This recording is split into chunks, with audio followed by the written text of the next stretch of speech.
Welcome to Creative Capital. Hi, I'm here for Louis. Follow me. Thank you.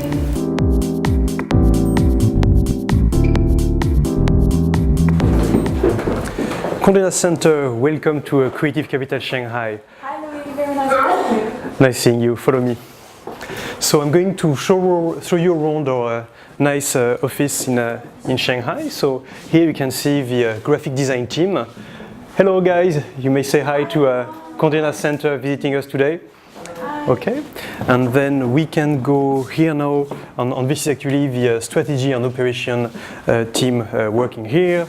So you see Here's where the magic happens then. exactly. So we're working on a couple of different projects. And now, yeah, guys, it's Condé Nast Center visiting us. We are coming now to the space design team. When we're working on a project, we will look at all the different material board, the color that will make the shop and the retail looks beautiful and consistent. Shall we go upstairs for a coffee? Sure. Okay.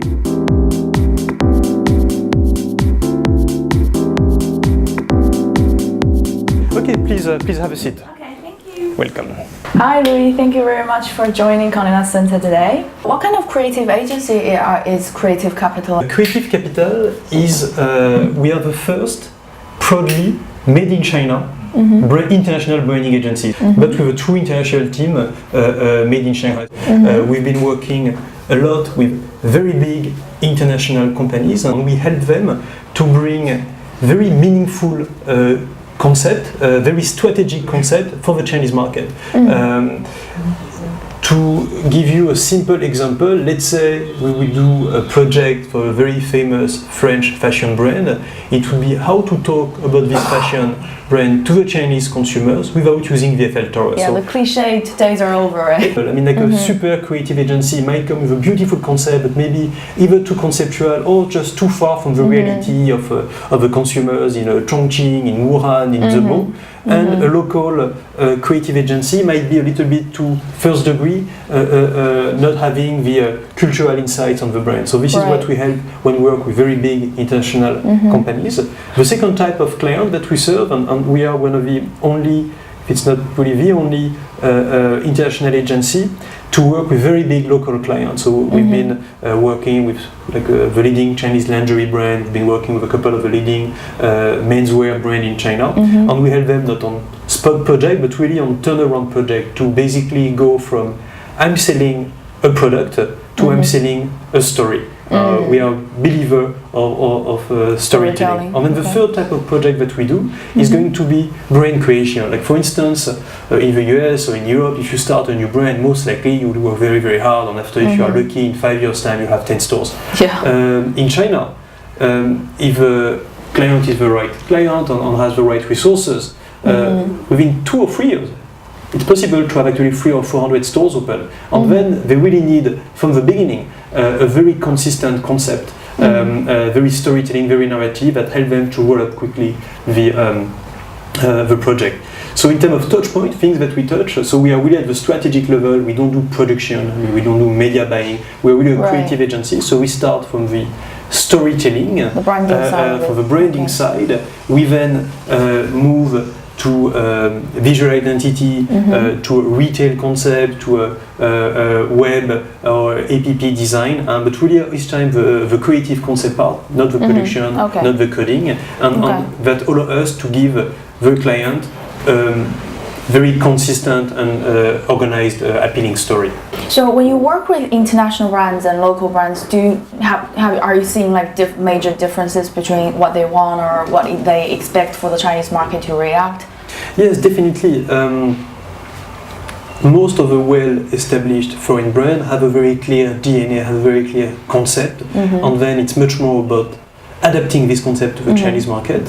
Chinese companies are usually more in need of a story, so they usually have a great product, a great network of stores, but the soul is lacking, and we are helping them to build this soul, basically. So these days, as a creative agency or consultancy, it's really like more than just doing the graphics, doing the website design. That's so old school. Of course. I mean, is Louis Vuitton logo a good logo? Is Chanel logo a good logo? Yeah, very good logo. But I mean, if someone comes to me tomorrow and says, I like Louis Vuitton, do me a logo a little bit like Louis Vuitton, I don't make them a Louis Vuitton. I mean, why Louis Vuitton is a fantastic brand, it's because same, you close your eye and you can feel the luxury traveling, and you will have a fashion show with a massive train arriving in the train station, on the key visual with some elephants running in India and so on. So it's all about luxury traveling. So it's more about the story and the ritual behind the brand, which is very, very strong. And that's why we want to have a very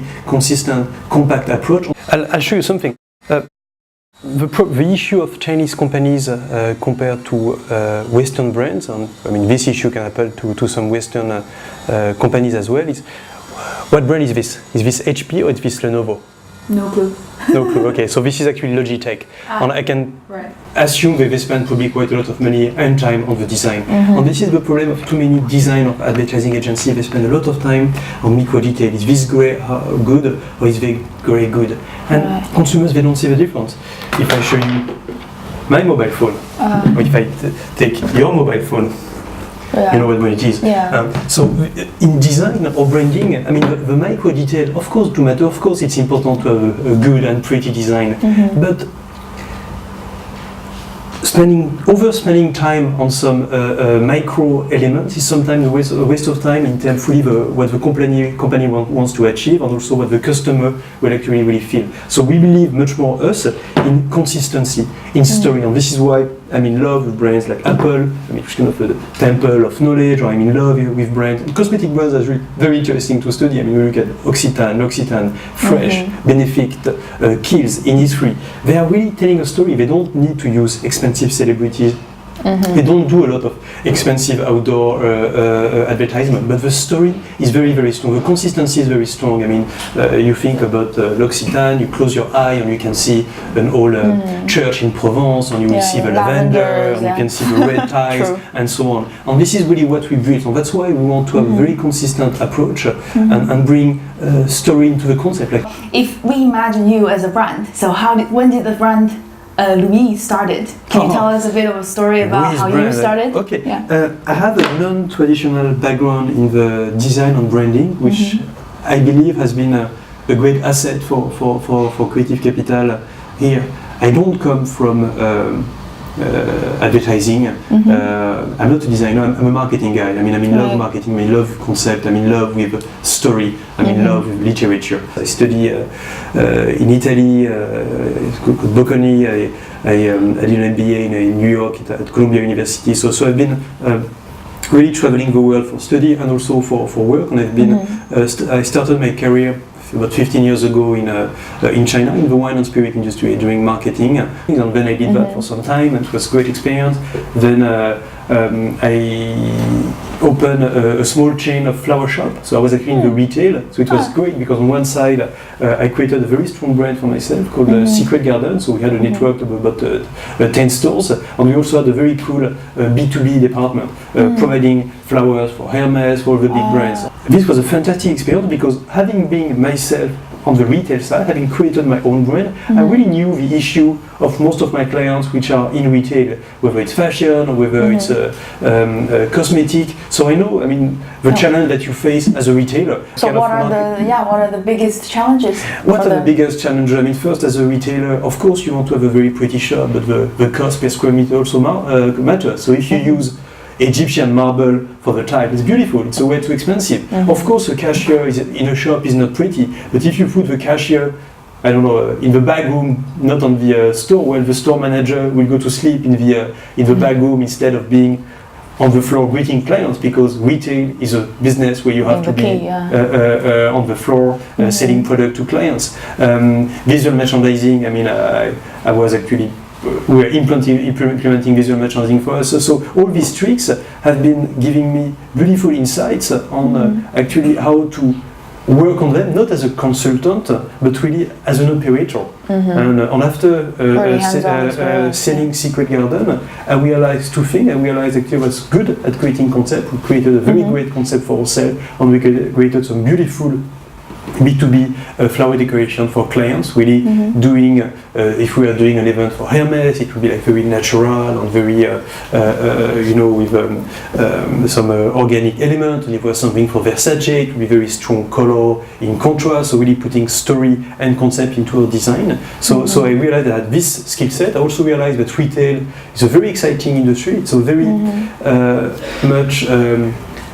it's an industry where you need a lot of micromanagement, and I'm more on the concept idea than on the micromanagement idea. So I enjoyed Secret Garden, but I was very happy when I sold the business, and going into a branding agency was a very natural path to it. So à la fois delivering very creative concept, but also very practical concept to our client that they can really use immediately. So as a new startup agency, when you first started Creative Capital, would you say the network that you built by doing B2B flower definitely brought you the first line of clients? So that's why it was a very simple transition, because a lot of my previous clients, so we started in flower decorations, and then because we were doing a great job, we were very creative, building story around it, we start to do event decoration, and then we start to do a window display decoration, and then when we sold with my partners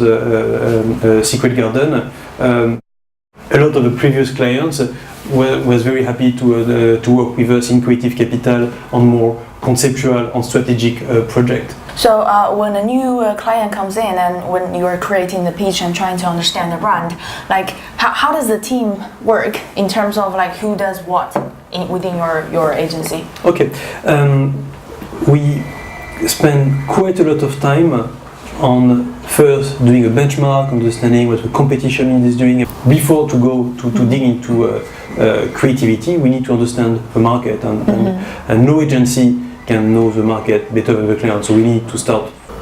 So we've been developing this great methodology that define 2 or 3 different creative direction for the client. So if it's a well-established brand, these 3 directions will be very creative, very different, but really aligned with the brand DNA of the brand. If it's a new brand or a company with no strong DNA, then we'll come with 3 very different concepts. And when these mood board concept ideas are confirmed, we really go into design. So the process upfront is quite long, but then when this is confirmed, the next steps are very quick. So in terms of the staff that you currently have, like you said before, you're doubling your size every year, and where do you find all those talents? I mean, when we talk about branding, the cultural aspect is very important. I mean, if you've been always living in one city and never going abroad or never going to places, I mean, you are probably a little bit too narrow approach. But I mean, you don't need also to travel. I mean, if you love reading and if you love going to opera or concert, I mean, this also you can travel through books. I mean, it doesn't have to be traveling through plane. So first thing, obviously, they need to be creative. The second thing, which is I think very important for us, and it's really when I say us, it's Creative Capital. They need to be nice people. Sometimes you can face a lot of very strong ego, very strong personality, and we want to work with nice people. So we really value a very nice personality. They also need to be able to work in team, because we value that the best idea is the best idea, and whoever got it, I mean, from the most junior colleague to the most senior one, so the best idea win. So this is really what we try to work in when we look for talents and colleagues. And us, what we try to really bring to our team is great project, very diverse project. We are not fashion specialists, we are not cosmetic specialists, we are not food specialists, we are lifestyle specialists. And by bringing various different exciting projects, it's very exciting for our team to work on different projects. So they can actually free their creativity. So for students who already have a degree, or for professionals who are already in the industry, why should they choose to join the Conde Nast Center of Fashion and Design? students going to a school are going to look at different criteria. I mean, they're going to look at the brand name, and when we look at Condé Nast, I mean, Condé Nast in the industry is one of the most prestigious brand name. I mean, from media, from Vogue, from everything related to Condé Nast. So brand name, I think, really matter. The second thing that's really matter is the network. Thanks to the Condé Nast network, I mean, you've been building a best-in-class network of speakers. They are fantastic. I've been looking at some of the profile of the and CVs of the students. I met some of them at some meeting with Condé Nast. I'm very impressed by the quality of the students. And so you've got the brand name, you've got the great professors and things. You've got the great students, and then you've got the credibility from the Condé Nast network. I mean, students will look for job, and Condé Nast has a network of luxury companies advertising the different magazines of Condé Nast. So which courses at our center are you going to teach? I'm going to teach two modules. I'm going to teach branding, which is really what I live and breathe for. I mean, so branding. I'm going to teach and I'm going to teach also part of a digital module, because it's very difficult when you talk about branding now not to talk about digital. I mean, it's all about.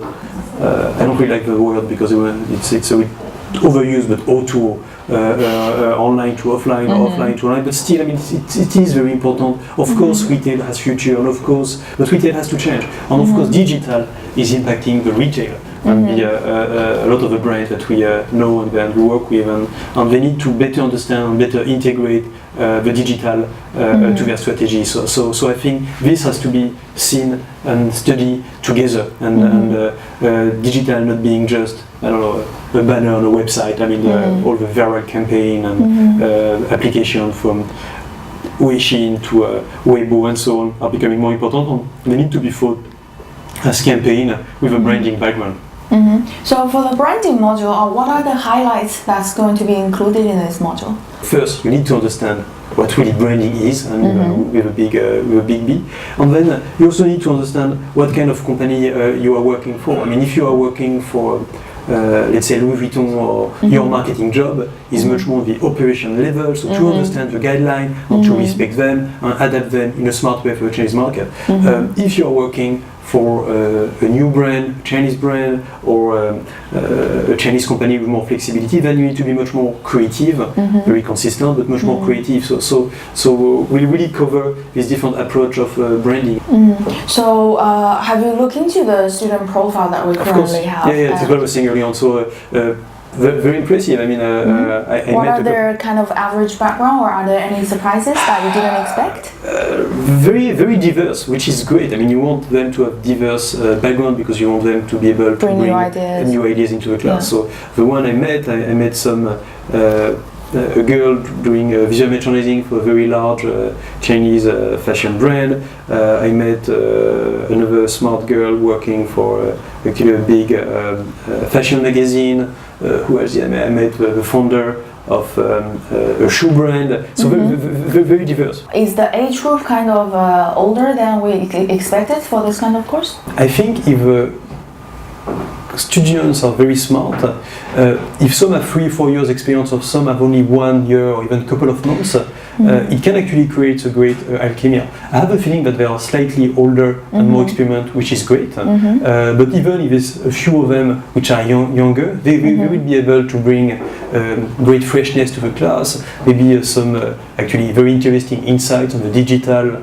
world. So I think this balance should be very interesting and very fruitful for the communication within the class. So how long is the program? So each module is about 30 hours, which really gives enough time to go deep into detail, but not to be also boring. We'll also be working on making these modules very exciting by bringing guest speakers.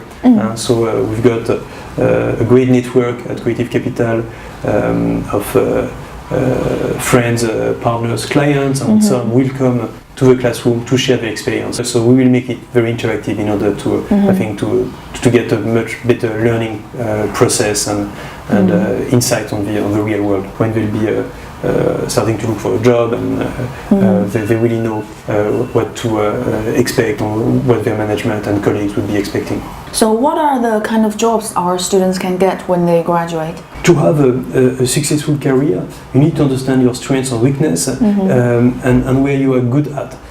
If you are very versatile, very creative, maybe it's more interesting for you to go to, I don't know, a Chinese company where there is maybe more need for creativity. If you are very good in operation, if you are very good at understanding concepts and adapt them, then you're going to be a great candidate for Western brands. For some junior staff, when they first want to get their feet into the industry, do you have any advice where they can start? Depends. I mean, it really depends on the personality. If you like to be multitask, to touch different industry, a fast-growing creative agency is definitely much more fun, because you'll be really touching a lot of super cool things. If you work in a very big advertising agency, you might become a very good specialist, but you are really only gonna do the same job every day, so which can be really boring. Personally, I like the diversity, and I think it's much more interesting to work on different topics than to be only a micro specialist on something. So if, let's say, like 3 advices for our students, what would they be to like really boost their career in fashion and luxury industry? Oh, 3. Okay. The first one, I think, flexible. I think you have to be flexible. Be curious. Please be curious. I mean, look at what's happening. Read the press. Read magazine. Travel. Be curious. And third thing, be humble. There's so much things to learn. Every day is a learning experience. I mean, I love to walk in the streets. I never drive or take a taxi in Shanghai. I mean, or seldom. Going into the street, the nose.